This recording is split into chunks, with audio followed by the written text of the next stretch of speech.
दो बहनों का भाग्य। एक छोटा सा गांव था जहां खेतों की हरियाली और नदी की कलकल ध्वनि एक शांति बिखेरती थी। वहीं नदी के किनारे रहती थी सरिता और उसी गांव के बीचों बीच अपनी हवेली में उसकी छोटी बहन कामिनी।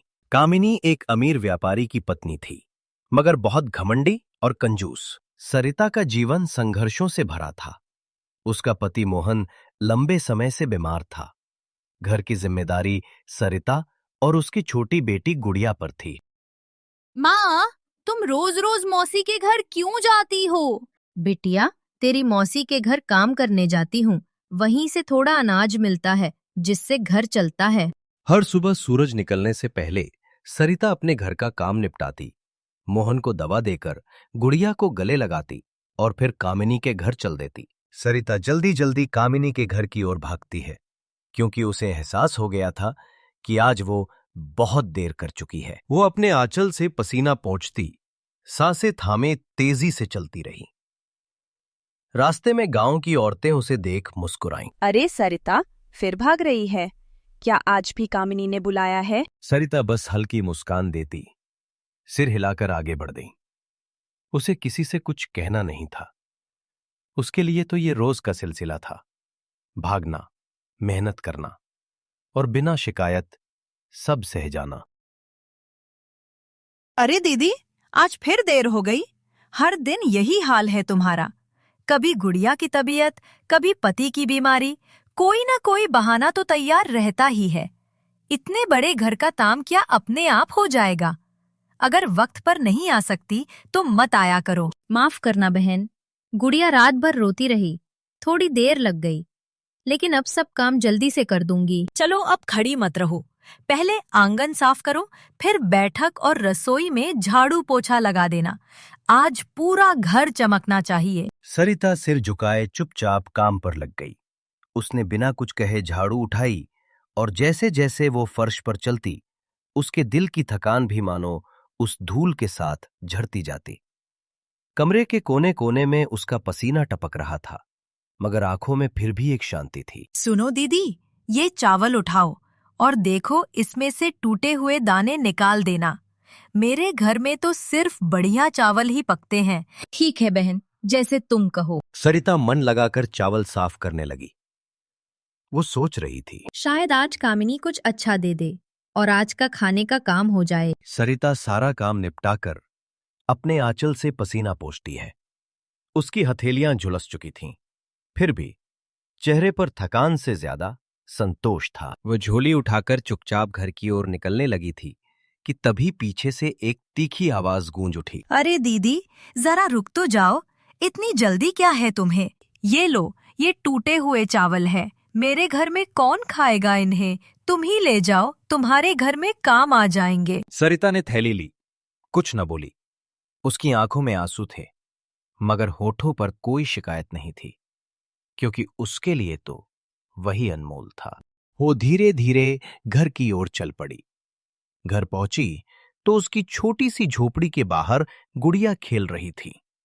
मां को देखकर वो दौड़ कर आई।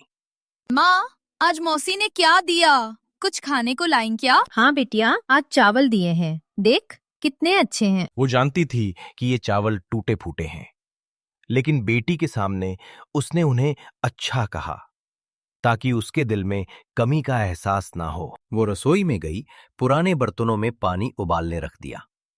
धीरे धीरे आंच पर वो टूटा चावल पकने लगा। थोड़ी देर बाद जब चावल तैयार हुए, सरिता ने एक छोटी सी थाली में परोसे। पहले मोहन के सामने रखा, फिर गुड़िया के। सरिता, आज फिर वही टूटा चावल? हाँ, लेकिन भगवान का दिया है, गरम है, स्वाद भी आ जाएगा। गुड़िया ने पहला निवाला खाया और मुस्कुराई। माँ, बहुत स्वादिष्ट है। सरिता की आंखें भर आईं। वो खुद भूखी रह गई, मगर दिल में तृप्ति थी, क्योंकि उसने फिर से अपने परिवार को भूखा नहीं सोने दिया था। सरिता हर रोज की तरह फिर से घर का सारा काम करके कामिनी के घर की ओर निकल जाती है। दीदी, कल हमारे घर बड़ी पूजा है। मेरे पति को व्यापार में बहुत लाभ हुआ है। बहुत सारे मेहमान आएंगे। सुबह सुबह आ जाना, मुझे पूरी मदद चाहिए। ठीक है बहन, मैं भोर में ही आ जाऊंगी। अगली सुबह सरिता ने जल्दी उठकर अपने घर का सारा काम निपटाया। मोहन को दवा दी। गुड़िया से कहा, बिटिया, आज तेरी मौसी के घर पूजा है, देर हो सकती है, पर देखना पिताजी को दवा जरूर देना। ठीक है माँ, और मिठाई जरूर लाना। सरिता मुस्कुराई और निकल पड़ी। पूरा दिन उसने पूजा की तैयारी में बिताया। झाड़ू पोछा, बर्तन, रसोई, पकवान, सब कुछ। पूजा शुरू हुई और सरिता एक कोने में खड़ी सब कुछ देख रही थी। उसके मन में तरह तरह के भाव उठ रहे थे।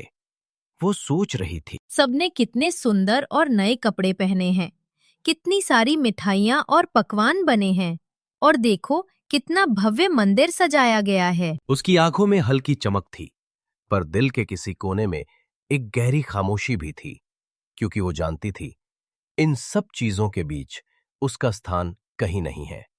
शाम को पूजा समाप्त हुई और मेहमान चले गए। आज तुम्हारे लिए भी कुछ है दीदी, ये बची हुई खीर और बासी मिठाई। मेरे घर में तो कोई नहीं खाता, तुम ले जाओ। सरिता ने थैली ली और चुपचाप निकल पड़ी। मन में बोझ था, मगर चेहरा शांत। सरिता घर लौट रही थी, थकान से चूर। रास्ते में जंगल के बीच एक पुराना मंदिर पड़ा, नाग देवता का मंदिर। कहा जाता था, जो यहां सच्चे मन से प्रार्थना करता है, उसे कभी खाली हाथ नहीं लौटाया जाता। हे नाग देवता, अब मुझसे ये गरीबी और अपमान नहीं सहा जाता। अगर दया है तो मुझे यहीं से मुक्ति दे दीजिए। मंदिर में दीपक की लौ अचानक तेज हो उठी। सरिता की थैली से हल्की रोशनी फूटी।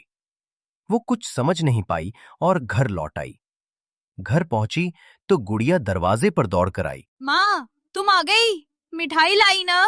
हाँ बिटिया, ये लो। थैली खुली और चमत्कार हो गया। उसमें ढेर सारी मिठाइयां, पेड़े, जलेबी, कचौरियां। घर में खुशबू फैल गई। उसी समय मोहन खांसते हुए उठ बैठा। अरे सरिता, मैं तो महीनों से चल नहीं पा रहा था, पर अब शरीर में ताकत लौट आई है। घर सोने की चमक से भर गया।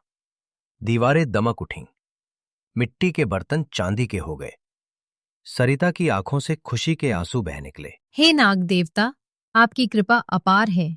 कुछ ही दिनों में सरिता का जीवन पूरी तरह बदल गया। उसके घर में सुख, शांति और समृद्धि बस गई। वहीं हवेली में बैठी कामिनी सोच में डूबी थी। 3 दिन हो गए, दीदी काम पर क्यों नहीं आई? कहीं बीमार तो नहीं? उसने नौकर को भेजा। जब नौकर लौटा, उसने कहा, मालकिन, आपकी बड़ी बहन तो अब बहुत अमीर हो गई हैं। उनका घर महल जैसा है और उनके पति पूरी तरह ठीक हो गए हैं। कामिनी का चेहरा बदल गया। उसकी आंखों में जलन, ईर्ष्या और लालच की लपटें जल उठीं। ऐसा कैसे हो सकता है? वो तो बहुत गरीब थी। ठीक है, अगर वो अमीर बन सकती है तो मैं क्यों नहीं?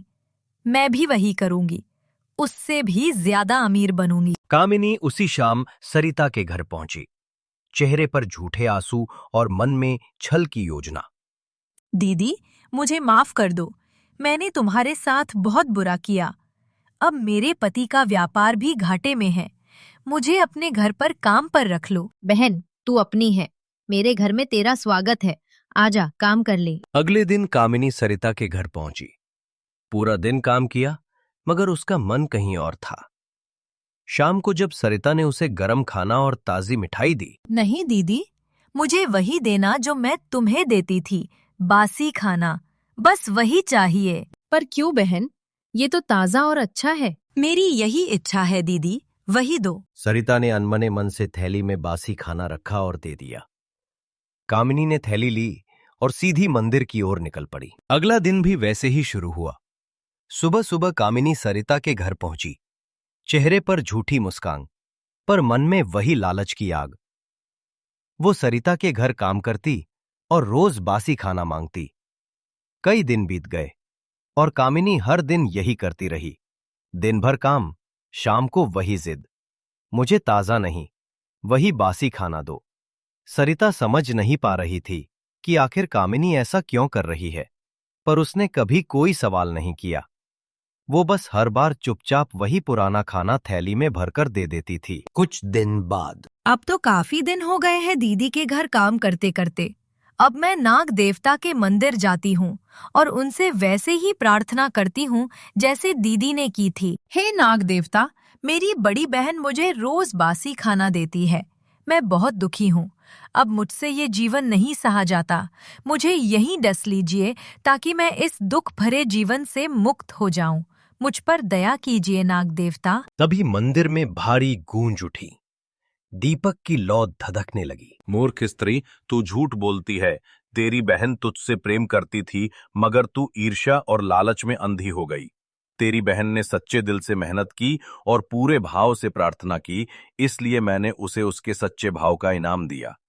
तेरी तरह नहीं, जो जानबूझकर झूठी कहानी सुनाने लगी। जा, तेरे लालच का परिणाम अब तुझे भुगतना होगा। कामिनी डर के मारे वहां से भाग जाती है। कामिनी भागती हुई घर पहुंची, लेकिन उसका महल अब मिट्टी की झोपड़ी बन चुका था। सोना चांदी पत्थर में बदल चुके थे। कामिनी, मैंने तुझे समझाया था, लालच मत करना। अब देख, सब चला गया। तुम्हारे लालच की वजह से सब मिट्टी में मिल गया।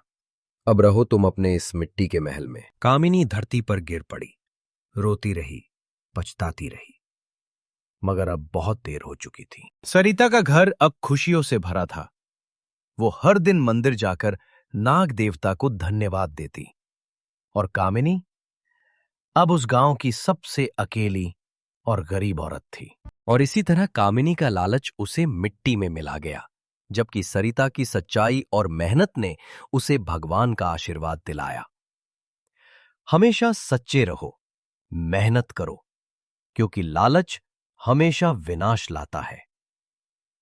अगर आपको यह कहानी पसंद आई हो तो वीडियो को लाइक करें, चैनल को सब्सक्राइब करें और अपनी राय कमेंट्स में जरूर बताएं।